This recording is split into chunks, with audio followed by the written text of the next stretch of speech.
East India company और बंगाल के नवाब हम पढ़ने जा रहे हैं। और मैं हमेशा बोलता हूँ, जीवन में हमेशा पॉजिटिव रहेंगे तभी आपका पॉजिटिव होगा। पढ़ेंगे, समझेंगे और कैसे समाप्त करेंगे हम देखते हैं। तो पहला प्रश्न है कि मुगल सम्राट द्वारा स्वतंत्र रूप से नियुक्त बंगाल का अंतिम गवर्नर कौन था? तो वो था मुर्शिद कुली खां था। समझ गए? मुगल सम्राट द्वारा जो है स्वतंत्र रूप से नियुक्त बंगाल का अंतिम गवर्नर अगर पूछे तो मुर्शिद कुली खां था, जो कि मुगल सम्राट द्वारा स्वतंत्र रूप से था, जो कि बंगाल का अंतिम कह सकते हैं मुगल के लिए। समझ गए? मुगल के लिए पूछ रहा है, मुगल की तरफ से जो है नियुक्त किया गया था, बंगाल का अंतिम गवर्नर पूछ रहा है आपसे, तो बताइएगा मुर्शिद कुली खां बता दीजिएगा। इसका समयकाल बोले तो 1717 से बता दीजिएगा, 1727 बता देंगे। ठीक है, तो 1717 से लेके 1727 मतलब 27 तक बता देना है। और भी बात करते हैं तो मुर्शिद कुली खां ने अपनी राजधानी ढाका से कहाँ स्थानांतरित किया? तो मुर्शिदाबाद कर दिया। मतलब ढाका मतलब बांग्लादेश, ये हम जानते ही, जो कि मुर्शिद कुली खां अपने नाम से एक जो स्थान है मुर्शिदाबाद वहां भेज दिया। ये समझ गए? मुर्शिद कुली खां अपनी राजधानी ढाका से कहाँ ले गया? मुर्शिदाबाद ले गया। ठीक है, तो बंगाल के कौन नवाब था? अलवर्दी खां, जो कि यूरोप को क्या बोला? मधुमक्खी, मधुमक्खी से जो है कंपेयर किया था, मधुमक्खी से तुलना किया था। और जानते हैं 20 जून 1756 मतलब 1756 को जो है प्रसिद्ध ब्लैक होल की घटना, ठीक है, ब्लैक होल की घटना घटी। कब घटी? 1756 में। पूरा डेट 20 जून, याद रखिए 20 जून 1756 बोल दीजिएगा, 20 जून 1756 बता दीजिएगा, जो कि किसकी घटना हुई? ब्लैक होल की घटना हुई। ब्लैक होल की जो घटना हुई बंगाल के किस नवाब के शासनकाल में हुआ? तो सिराजुद्दौला के समय हुआ था। एक ब्लैक होल की घटना हुई, जो कि उस समय बंगाल का नवाब जो था सिराजुद्दौला था। यही सवाल पूछता है। तो सिराजुद्दौला के समय क्या हुआ? बंगाल होल की घटना घटी। समय पूछे 1756 बता दीजिएगा। टोटल 20 जून 1756 बता देंगे। और बात करें तो 9 फरवरी 1757 मतलब 9 फरवरी 1757 को जो है अलीनगर की संधि किसके मध्य जो है संपन्न हुई? तो क्लाइव एवं सिराजुद्दौला के बीच जो है संपन्न हुई। तो क्लाइव एवं सिराजुद्दौला के बीच कौन सी संधि हुई? तो अलीनगर की संधि हुई। किसकी हुई? अलीनगर की संधि। कब हुई? तो हम जानते हैं 9 फरवरी 1757 में हुआ था, 1757 में। अब बताइए 1757 में कौन सी युद्ध हुई थी? कमेंट बॉक्स में करिएगा। जो अंग्रेज और सिराजुद्दौला के बीच हुआ था उसका कमेंट करेंगे। देखिए, भारत वर्ष में ब्रिटिश शासन का संस्थापक अगर बोला जाए तो लॉर्ड रॉबर्ट क्लाइव को माना जाता है। तो लॉर्ड रॉबर्ट क्लाइव जो है, ये जो है ब्रिटिश साम्राज्य का संस्थापक मानता है, क्योंकि यही शुरू किया था और बंगाल में आया था, जिसने प्लासी का युद्ध, याद रखिएगा, प्लासी का युद्ध में बंगाल के नवाब सिराजुद्दौला को पराजित किया और पहली बार भारत में ब्रिटिश प्रभुत्व की नींव रखी। तो आगे तो क्लियर हो गए कि प्लासी का युद्ध कब हुआ? तो 23 जून, याद रखिएगा 23 जून 1757 बता देंगे। तो 1757 में क्या हुआ? प्लासी का युद्ध हुआ। किसके किसके बीच हुआ? सिराजुद्दौला जो बंगाल का नवाब था और लॉर्ड क्लाइव के बीच, बोलिए, मतलब ब्रिटिश के बीच लड़ाई हुई। इस लड़ाई का अगर देखा जाए हार तो सिराजुद्दौला हो गया था, हार गया था बेचारा, पराजित हो गया था। और याद रखना है प्लासी का युद्ध का समयकाल पूछे तो 1757 बताना है, पूरा पूछे तो 23 जून 1757 बता देना है। क्लियर हो गए? तो 9 फरवरी को 1757 में अलीनगर की संधि हुई क्लाइव और सिराजुद्दौला के बीच। तो प्लासी का युद्ध कब हुआ? तो 1757 हमेशा याद रखना है, बोलना नहीं। किसके किसके बीच हुई? तो रॉबर्ट क्लाइव और सिराजुद्दौला के बीच हुई। आगे चलिए, प्लासी के युद्ध के समय बंगाल के नवाब का सेनापति कौन था जिसने युद्ध में विश्वासघात किया? तो मीर जाफर किया। तो आपसे पूछेगा कि प्लासी के युद्ध के समय बंगाल के नवाब का सेनापति कौन था जिसने विश्वासघात किया? समझ गए? मीर जाफर ने किया। मीर जाफर ने किया। सेनापति था मीर जाफर और यही विश्वासघात कर दिया। अब सोचिए सेनापति के पास ही सब कुछ है, अब वो ही विश्वासघात कर लिया, तो सूरजदौला हारेगा नहीं तो क्या करेगा?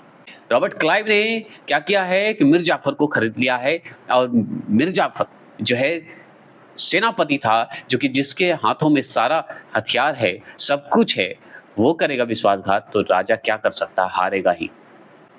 तो मीर जाफर लास्ट में मीर जाफर को भी फल वही मिलेगा, जैसा कर्म करेगा वैसा ही फल मिलेगा। इसमें आपको प्रूफ दिखाऊंगा। तो जैसे नियति वैसी फल मिलती है, ये निश्चित है। मीर जाफर से सीख लीजिए। मीर जाफर भी देखिएगा अंग्रेज के चपेटे में आ जाएगा। कैसे आएगा? पढ़ते चलिए, देखिए आ ही जाएगा। प्लासी के युद्ध के समय मुगल बादशाह कौन था? आलमगीर द्वितीय था। और समझ जाइए मुगल बादशाह उस समय था, समझ गए? तो ये बंगाल का नवाब था सूरजदौला। छोटे छोटे टुकड़े में धीरे धीरे हो गया था ना। तो मुगल बादशाह जो था वो उस समय आलमगीर था जब प्लासी का युद्ध हुआ था। तो ये भी आपसे सवाल पूछता है कि प्लासी के युद्ध किसके किसके बीच हुई? तो बंगाल के नवाब सिराजदौला और किसके बीच हुआ? अंग्रेजों के बीच हुआ, रॉबर्ट क्लाइव के बीच हुआ। और इसमें विश्वासघाती कौन था? मीर जाफर।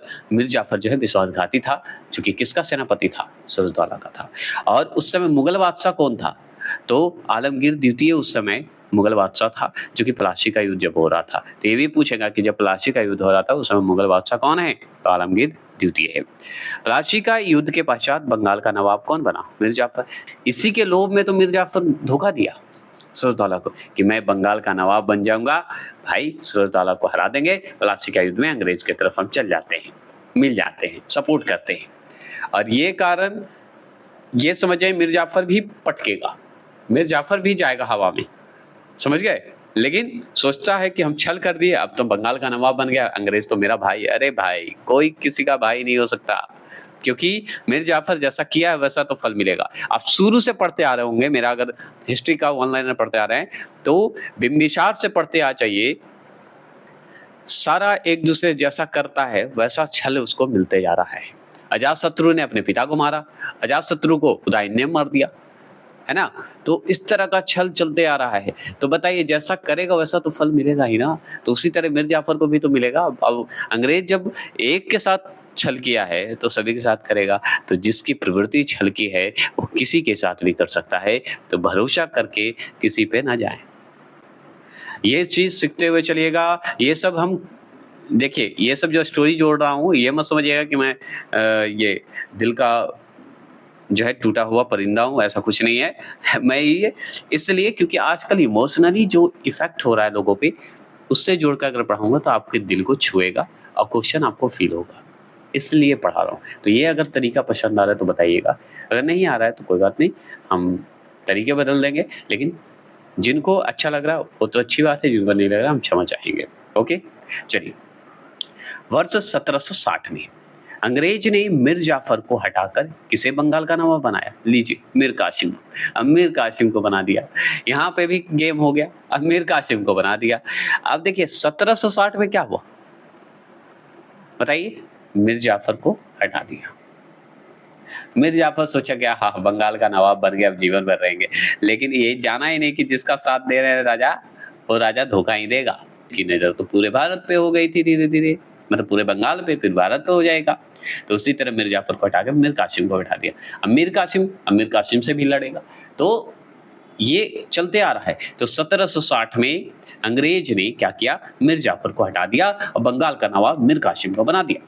ब्रिटिश प्रभुत्ता की शुरुआत अगर बात करें ना मानी जाती है, तो हम जानते हैं कि प्लासी के युद्ध के समय ही माना जाता है, जो कि 23 जून कब हुआ था? 1757 में हुआ था। ये पूरा डेट है, याद रखिएगा। तो 23 7057, ये 23 जो है ना बहुत ही खतरनाक है। प्रमुख घटनाएं और उनकी तिथियां हम पढ़ने चल रहे हैं।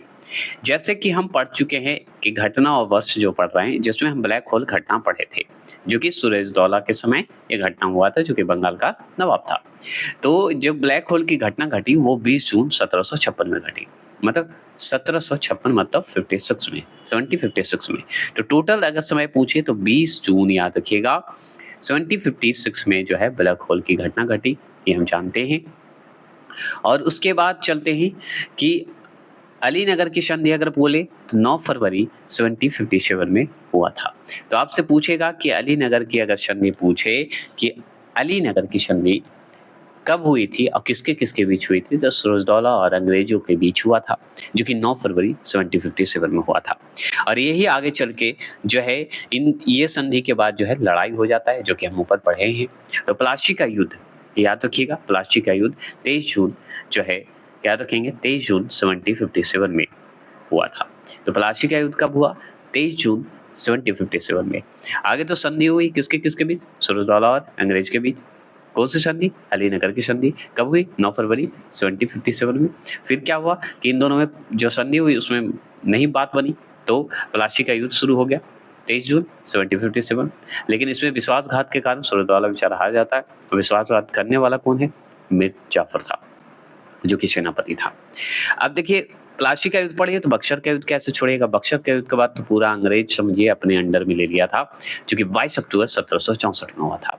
तो देखिए 1764 जो है बहुत ही खतरनाक है, तो 2322 जो है बहुत ही खतरनाक है। तो 22 अक्टूबर याद रखेंगे, 22 अक्टूबर 1764 को बक्सर का युद्ध हुआ और प्लासी का युद्ध बोले तो 23 जून 1757 में हुआ था।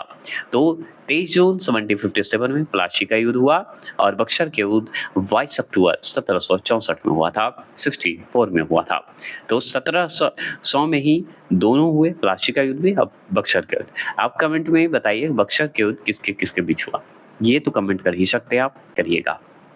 इलाहाबाद की प्रथम संधि अगर पूछे तो 12 अगस्त 1765 बता देना है, ठीक है। तो 65 बता दीजिएगा। तो 12 अगस्त इलाहाबाद की संधि हुई। क्या हुई? इलाहाबाद की संधि हुई। तो इलाहाबाद की संधि कब हुई? तो 12 अगस्त 1765 मतलब 1765 में हुई।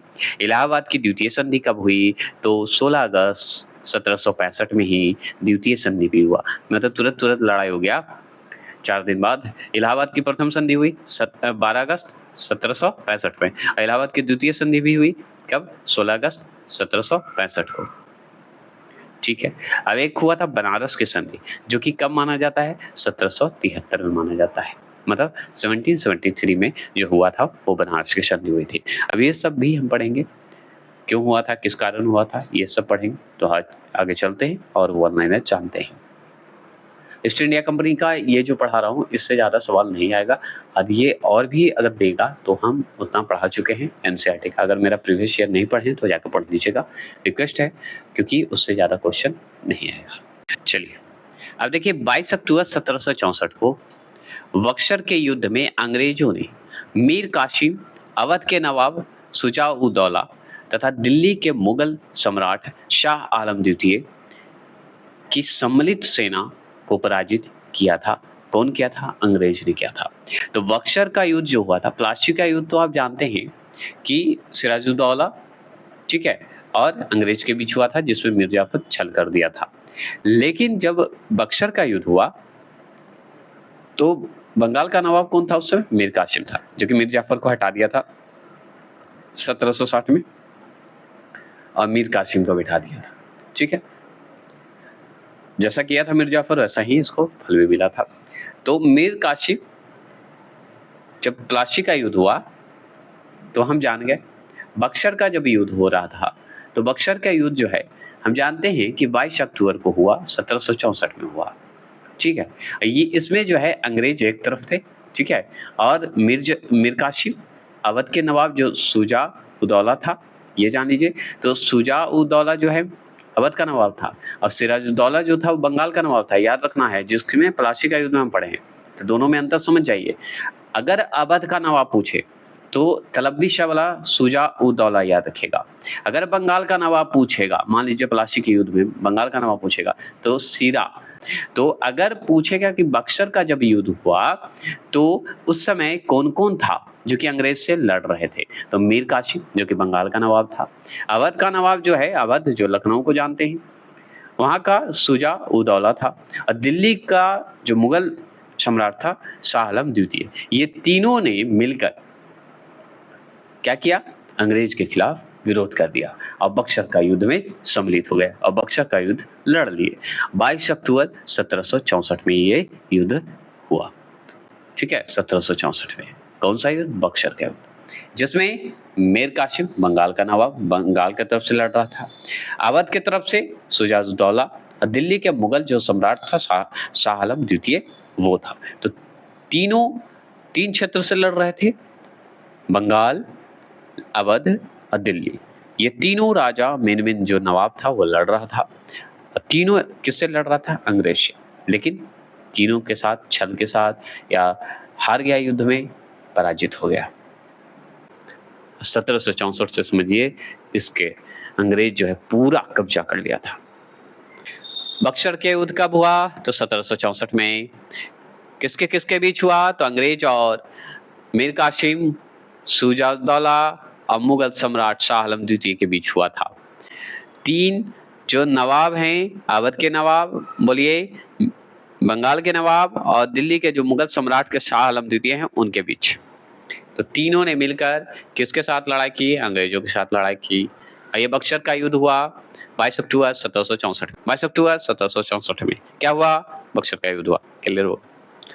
जैसे हम लोग पढ़े कि प्लासी के युद्ध में अंग्रेज की तरफ से क्लाइव था, उसी तरह बक्सर के युद्ध जब हो रहा था 1764 में, उस समय अंग्रेज की तरफ से ब्रिटिश सेना का सेनापति कौन था? हेक्टर मुनरो था। कौन था? हेक्टर मुनरो था। तो हेक्टर मुनरो जो था वो बक्सर का युद्ध में जो है ब्रिटिश सेना का सेनापति का अस्तित्व निभा रहा था, कर्तव्य निभा रहा था, याद रखना है। बक्सर के युद्ध के समय बंगाल का नवाब कौन था? तो मीर कासिम था, ये हम पढ़ चुके हैं। और अवध का नवाब कौन था? शुजा-उद-दौला था, जो कि तलबी शाह वाला बोलिए। और दिल्ली का मुगल सम्राट शाह आलम द्वितीय था। और जानते हैं बक्सर के युद्ध के पश्चात, बक्सर का जब युद्ध हुआ उसके पश्चात इलाहाबाद का जो है प्रथम संधि हुई। इसी बीच में इलाहाबाद की प्रथम संधि हुई। मुगल सम्राट शाह आलम द्वितीय, बंगाल का नवाब नजमुद्दौला तथा क्लाइव के मध्य जो है ये जो है समझौता हुआ। इलाहाबाद की द्वितीय संधि जो हुई क्लाइव तथा अवध के नवाब शुजा-उद-दौला के मध्य जो है संपन्न हुआ। यहाँ पे भी क्लियर कर लीजिए, नहीं तो बोलिएगा सर कि गलती बता दिए। तो देखिए, ब्रिटिश सेना का सेनापति का अगर पूछे किधर? बक्सर के युद्ध में, तो हेक्टर मुनरो, है ना। और अगर मान लीजिए गवर्नर के रूप में पूछे, बंगाल के गवर्नर के रूप में, तो ये उस समय क्लाइव उस समय भी था, है ना। तो प्लासी के युद्ध और बक्सर के युद्ध दोनों में था। अब यहाँ पे देखिए बक्सर के युद्ध के पश्चात क्या हुआ? इलाहाबाद की संधि हुई, जो कि हम पढ़े हैं, जो कि मुगल सम्राट कौन था? शाह आलम द्वितीय। और बंगाल का नवाब उस समय कौन था? नजमुद्दौला था। के मध्य क्या हुआ? क्लाइव का हुआ, याद रखिएगा, संधि हुआ। और जैसे ही फिर तुरंत देखे थे 16 अगस्त के बाद, 12 अगस्त के बाद 16 अगस्त में हो गया था 1765 में इलाहाबाद की संधि हुई थी और द्वितीय हुआ था।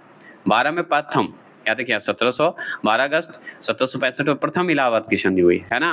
और द्वितीय संधि अगर पूछे तो हम बताते हैं 16 अगस्त 1765, है कि नहीं। इलाहाबाद की द्वितीय संधि की अगर बात करें तो क्लाइव जो था और अवध का नवाब जो है शुजा-उद-दौला के मध्य जो है संपन्न हुआ था।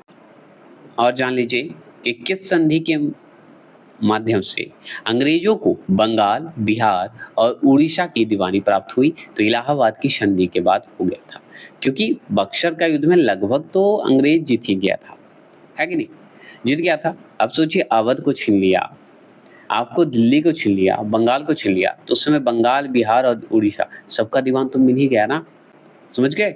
तो ये अंग्रेज के हो गया, चूंकि इलाहाबाद की संधि। इलाहाबाद की संधि कब हुई? 2 संधि हुई, जिसमें प्रथम अगर पूछेगा तो 1765 बताइएगा, जो कि 12 अगस्त 1765 बताइएगा प्रथम का।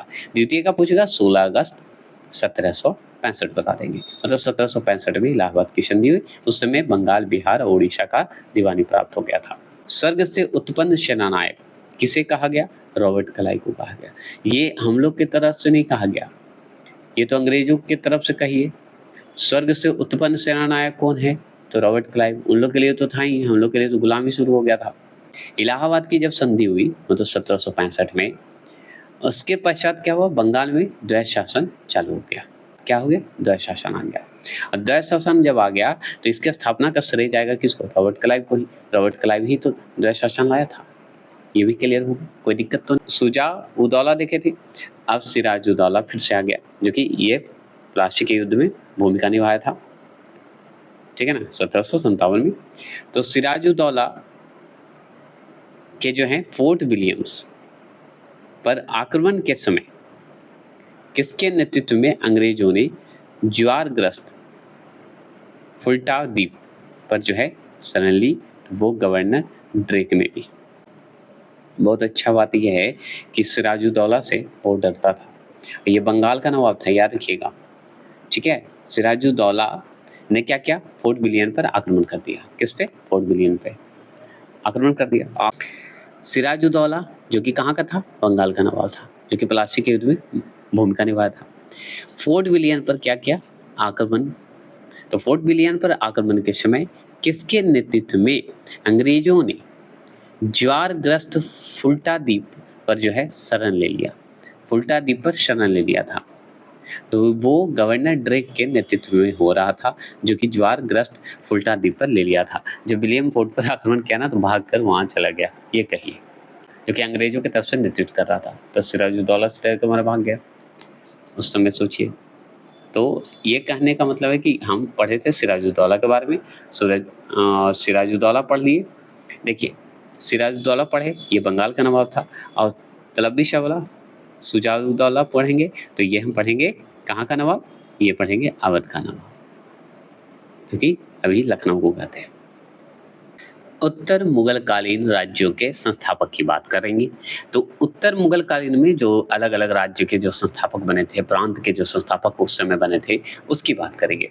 तो देखिए, बंगाल के अगर पूछा जाए कि बंगाल का जो संस्थापक है वो मुर्शिद कुली खां था, जो कि हम जानते हैं। और इसका अगर समय काल बोले, स्थापना समय, तो हम 1700 बताते हैं, 1727 27 बताते हैं। ये हम पढ़ चुके थे, 1727 मतलब 27। हैदराबाद का अगर बात करें, राज्य की स्थापना का अगर श्रेय जाता है, संस्थापक कौन है, तो वो निजाम उल मुल्क था, जिसे चिन की लिच खां भी बोला जाता था। तो निजाम उल मुल्क जो है हैदराबाद का संस्थापक है, जिसे चिन की लिच खां भी बोला जाता है, जो कि 1724 में किया था। समझ गए? तो मुर्शिद कुली खां जो है बंगाल का संस्थापक के रूप में था बैठा हुआ। उत्तर मुगल कालीन राज्यों का शासन जो कर रहे थे, संस्थापक के रूप में बोल रहा है कि कौन कौन कैसे कैसे बढ़ के कैसे कैसे शासन कर रहे थे, उसकी बात हो रही है, ठीक है, संस्थापक के रूप में। तो मुर्शिद कुली खां बंगाल, हैदराबाद, निजाम उल मुल्क जिसे चिन की लिच खां बोलते हैं, जो कि 1724 में किए थे। भरतपुर का अगर बात करेंगे तो भरतपुर जो है 18वीं शताब्दी में हुआ था, ठीक है। भरतपुर में 18वीं शताब्दी, जो कि चूड़ामन और बदन सिंह के नाम से जाना जाता है, जो कि संस्थापक हैं। तो चूड़ामन और बदन सिंह क्या किए? भरतपुर का जो है संस्थापक हैं, और 18वीं शताब्दी का समय बताया जाता है। कर्नाटक की अगर बात करें तो ये भी 18वीं शताब्दी में माना जाता है, और इसका जो है बताया जाता है कि क्या है, सह आदत उल्ला खां का नाम आता है। सह आदत उल्ला खां जो हैं कर्नाटक के संस्थापक के रूप में जाने जाते हैं, जो कि 18वीं शताब्दी में बताया जाता है। अवध का अगर पूछे तो अवध का भी वही है, सह आदत खां। सह आदत खां नाम है, ठीक है, आदत उल्ला नहीं है, आदत खां है, जो कि पूरा नाम अगर पूछे तो बुरहान उल मुल्क इसके जो है अवध के संस्थापक के रूप में जानते हैं। ये भी जान लीजिए। समयकाल पूछे तो 1722 से 1724 ही बताया जाएगा। तो कर्नाटक और अवध का लगभग माना जाता है कि उसमें उल्ला लग जाएगा, इसमें आदत लग जाएगा, बस इतना ही ध्यान रखना होगा। अगर जयपुर का पूछे तो जयपुर को बता देना 18वीं शताब्दी, जो कि सवाई राजा जयसिंह का नाम आता है।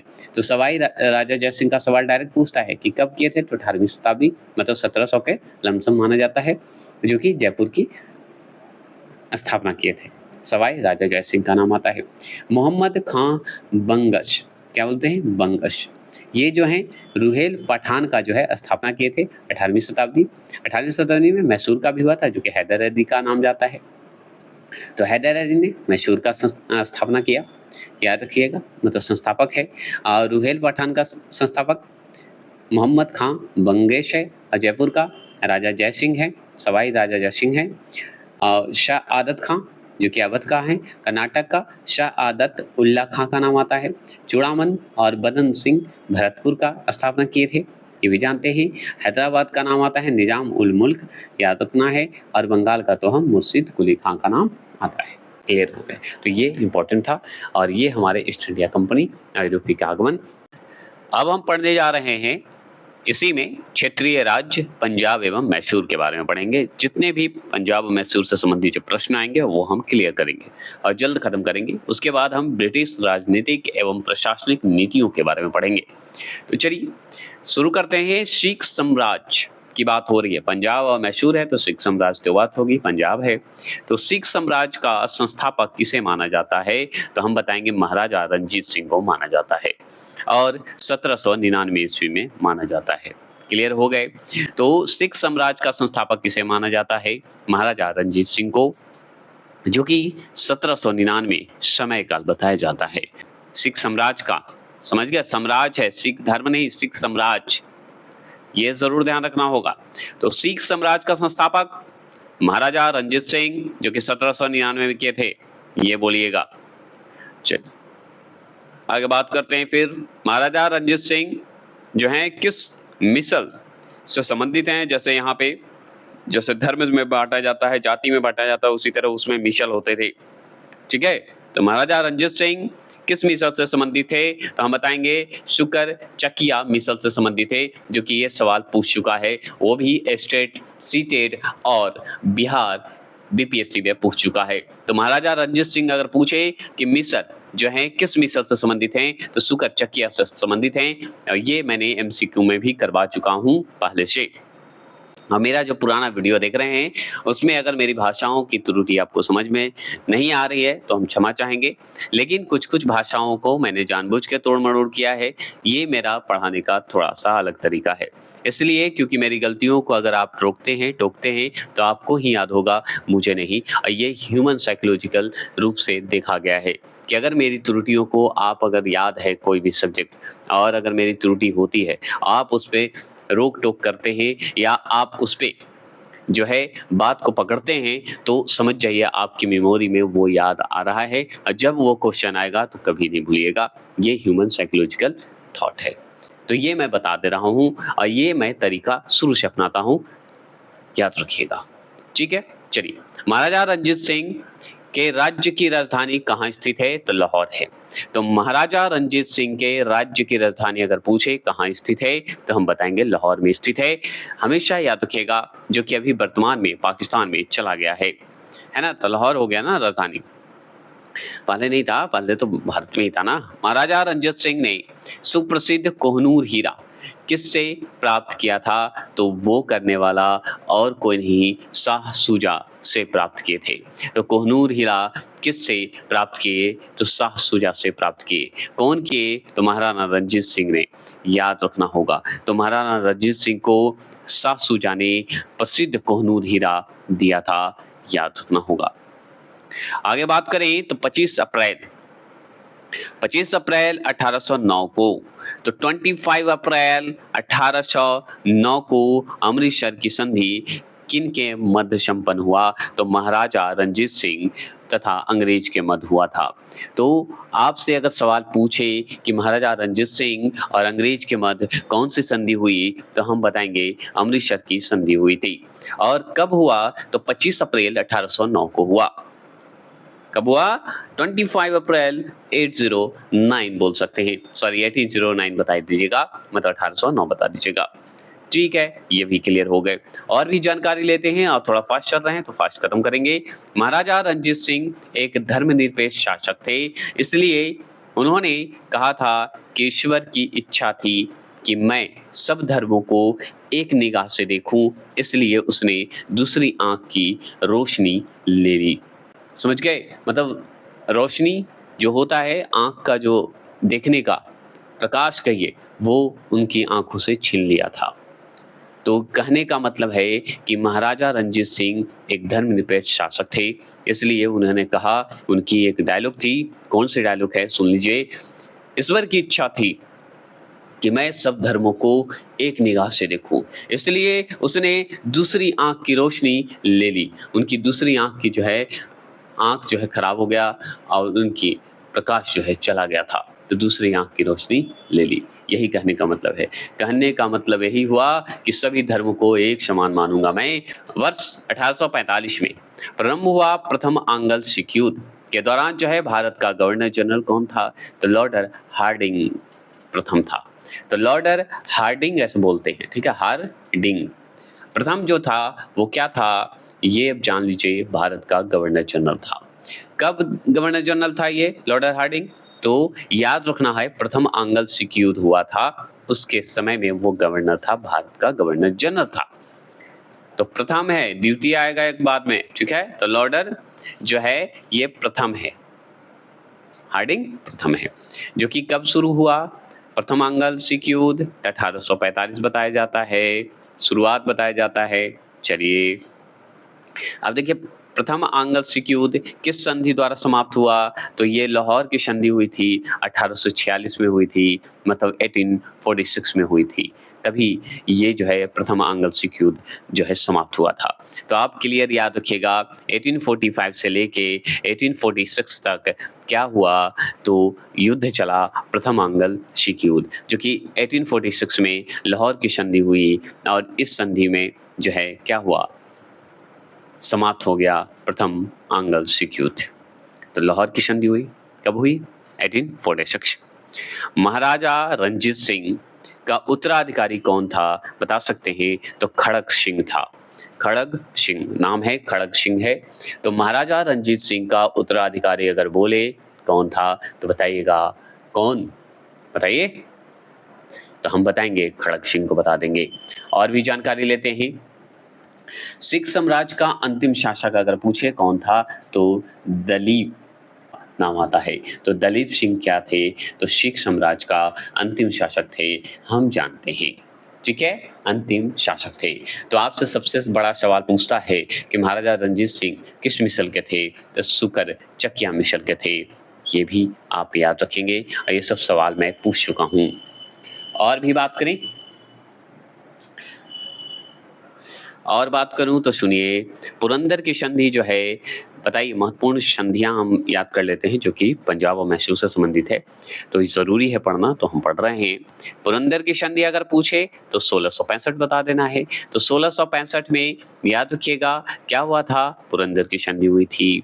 तो आपसे पूछेगा ऐसे कि पुरंदर की संधि जो है किस वर्ष हुआ भाई? तो हम बताएंगे 1665 में हुआ था, और क्या हुआ था, है कि नहीं?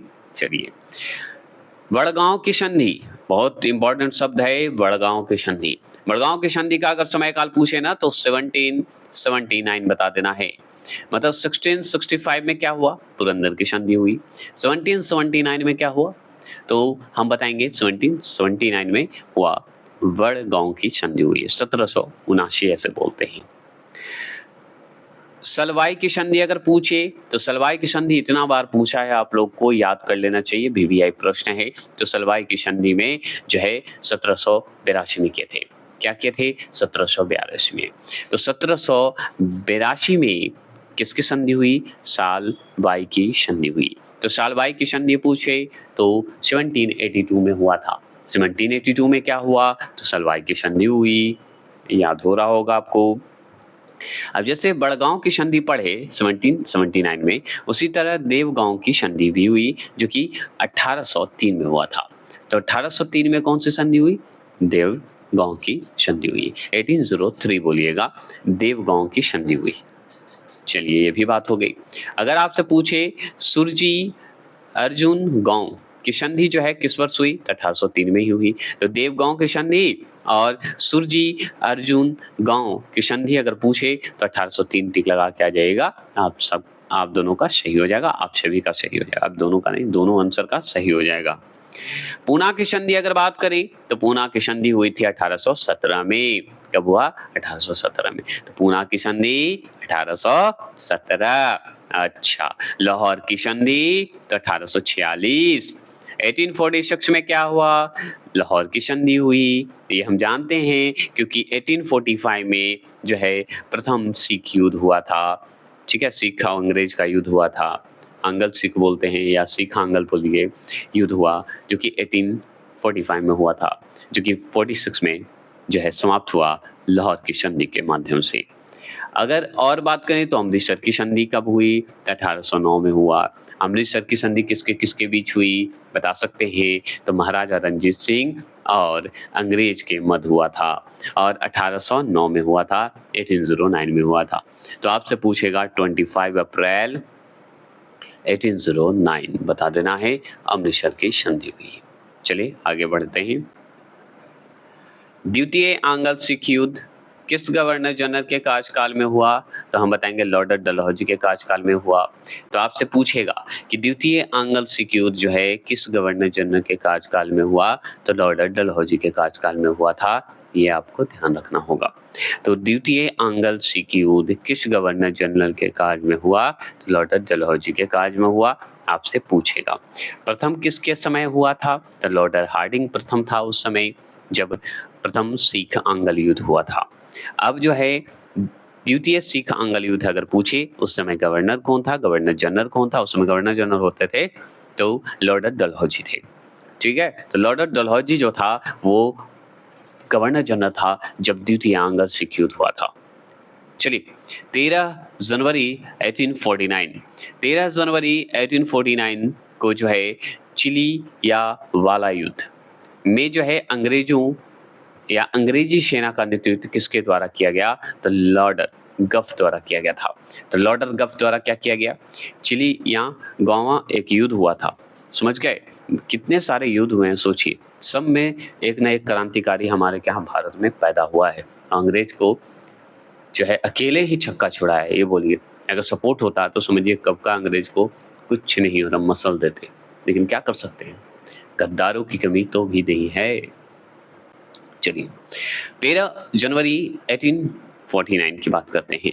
1849 की अगर बात करें, किलिया वाला युद्ध हुआ था जो कि अंग्रेज की तरफ से अगर लड़ रहा था तो वो लॉर्ड गफ लड़ रहा था। अगर पूछे कि 1849 में जो युद्ध हुआ जो कि हम वाला युद्ध बोलते हैं, चिलिया गावा बोल रहा हूँ, चिलिया वाला युद्ध बोलते हैं, चिलिया वाला युद्ध बोलते हैं जो कि लॉर्ड गफ लड़ रहे थे, जो कि 1849 में हुआ था।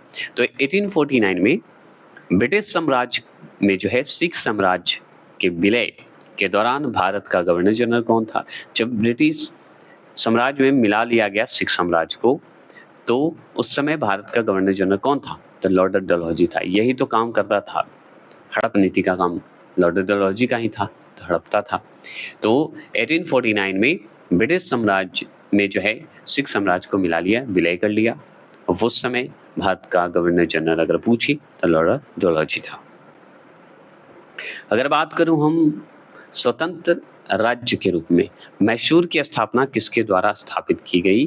तो हम बताएंगे हैदर अली द्वारा किया गया था। हैदर अली ने तो अंग्रेज की छक्के छुड़ा दिए थे। तो स्वतंत्र राज्य के रूप में मैसूर का, इसका बेटा तो और जबरदस्त टीपू सुल्तान। तो मैसूर की स्थापना किसके द्वारा स्थापित किया? तो हैदर अली के द्वारा किया। रंजीत सिंह ने किस मिशन से लाहौर और अमृतसर प्राप्त किए? तो वो भंगी मिशन से प्राप्त किए थे। समझ गया, भंगी मिशन से प्राप्त किए थे। देखिए जैसे कि मान लीजिए एक प्रांत होते हैं, राज्य होते थे, तो उस तरह का भी नाम आता था मिसल में। तो मिसल एक ब्रांड है, इस मिसल से हैं, इस प्रांत से हैं, हम लोग बोलते हैं ना कि इस प्रांत से जुड़े हुए हैं, इस जाति से। तो वो एक मिसल था जो कि सभी मिसल में सम्मिलित होते थे। ठीक है, इस मिसल से वो राजा बना।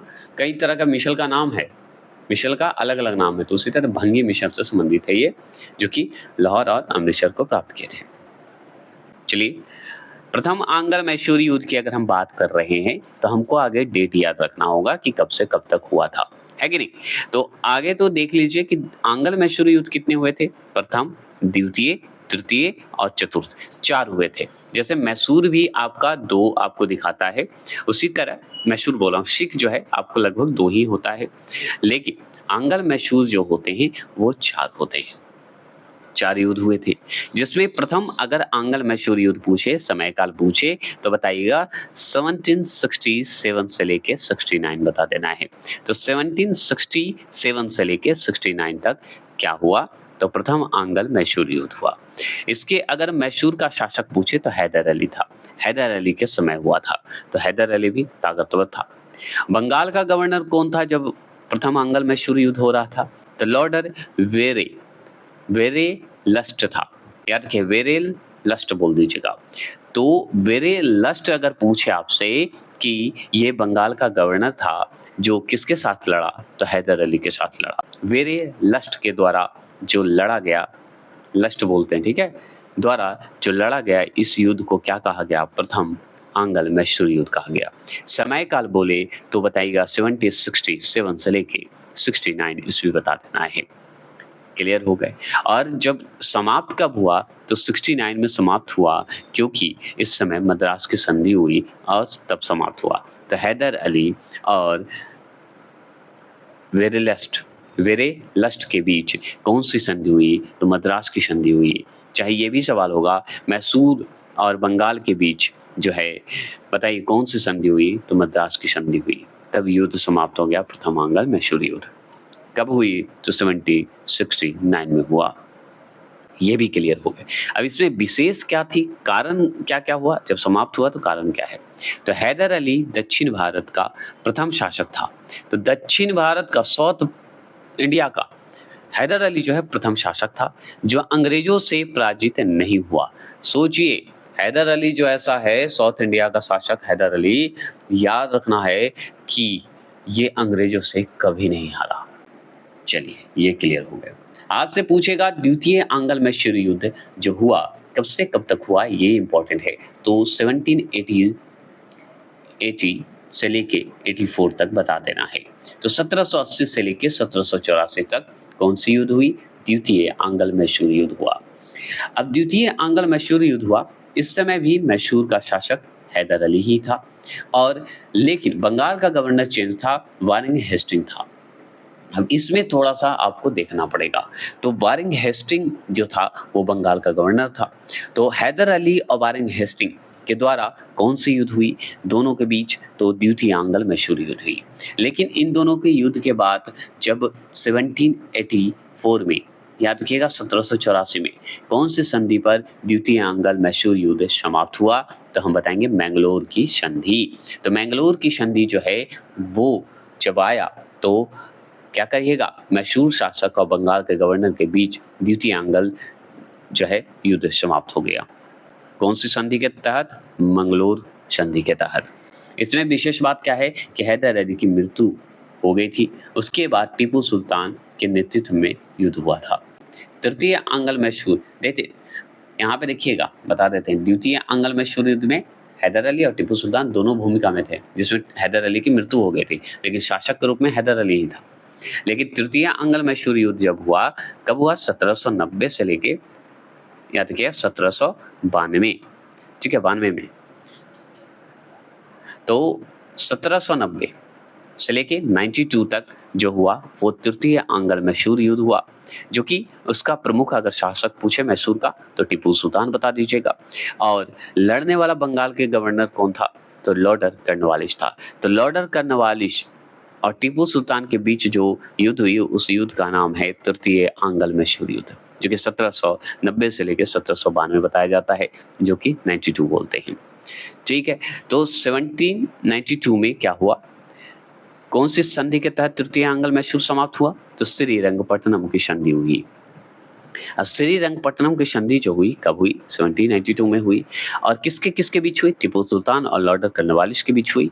ये भी बोल सकते हैं कि मैसूर शासक और बंगाल के गवर्नर के बीच हुई थी।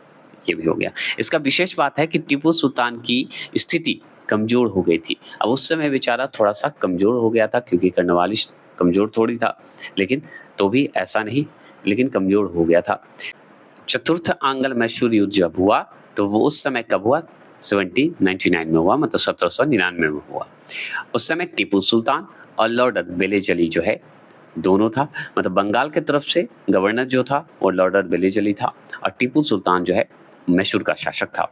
तो टीपू सुल्तान और लॉर्ड वेलिचली के बीच कौन सी युद्ध हुई? चतुर्थ आंग्ल मैसूर युद्ध हुआ। कब हुआ? 1799 में हुआ। और जब इन दोनों के बीच टीपू सुल्तान और लॉर्ड वेलिचली के बीच कौन सी संधि भी हुई? तो मैसूर सहायक संधि हुई थी। उसी समय 1799 के ही समय में हुआ, जल्दी खत्म हो गया था। टीपू सुल्तान की क्या हुई? मृत्यु हो गई। और मैसूर में पुनः जो है वाडियार वंश की स्थापना, अंग्रेज ने वाडियार वंश के शासक से सहायक संधि कर ली। तो किसका हो गया? मैसूर जो है टीपू सुल्तान की मृत्यु हो गई चतुर्थ आंग्ल मैसूर युद्ध के समय। और मृत्यु होने के बाद क्या हुआ कि मैसूर में पुनः जो है वाडियार वंश की स्थापना हो गई। और उस समय वाडियार वंश और अंग्रेज के बीच जो है सहायक संधि हो गई, याद रखना होगा। तो मैसूर युद्ध 4 हुए थे और हम सिख युद्ध भी पढ़ चुके हैं। अब हम चलेंगे, नेक्स्ट वीडियो चलेंगे हम लोग ब्रिटिश राजनीतिक एवं प्रशासनिक नीतियाँ, जो कि हम कोशिश करते हैं कि आज समाप्त कर दें।